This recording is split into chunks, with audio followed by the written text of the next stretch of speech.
Camerounais, Camerounaises, mes chers compatriotes, chers frères et sœurs, nous sommes rendus aujourd'hui à un des tournants les plus décisifs de notre histoire commune. Nous avons souffert ensemble, nous avons enduré les durs combats qu'un peuple ensemble qui va vers son histoire peut endurer. Mais aujourd'hui, ça suffit. Vous nous avez demandé de la résilience. On a eu de la résilience.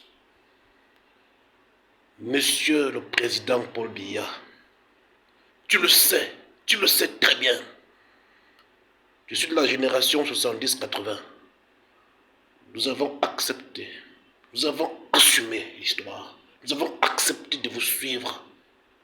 Oui, moi qui vous parle, je suis Emmanuel Temomo, président en exercice du parti politique dénommé MOREP, qui a été un parti de la majorité présidentielle des élections présidentielles 2018. Nous avons soutenu notre candidat, Paul Biya, parce que nous avons cru à chaque fois à ses discours. Nous avons pris le train de ceux qui apportent leur contribution dans l'opposition, mais l'opposition d'idées, et pour garantir un meilleur succès républicain et démocratique dans ce pays.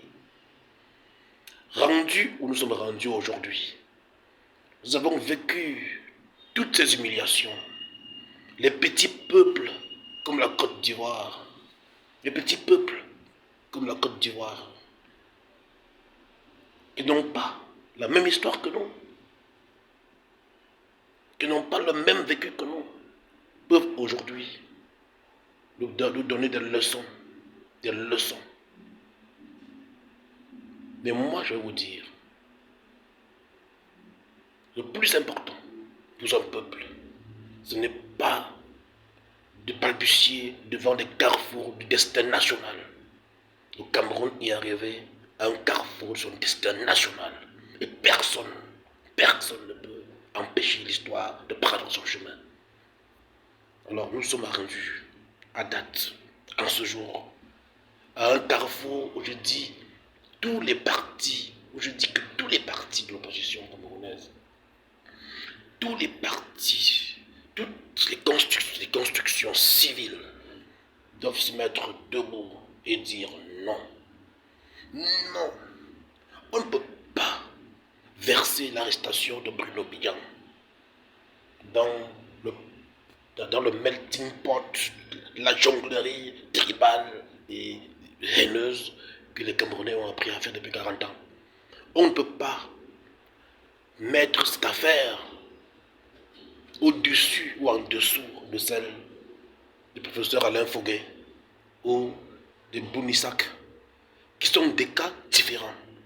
Notre petit frère, notre fils, malgré son passé récent, malgré ses acquaintances et ses embrassades et accolades avec le régime en place, a réussi à prendre conscience.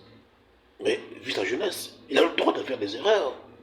Il a le droit de faire des erreurs.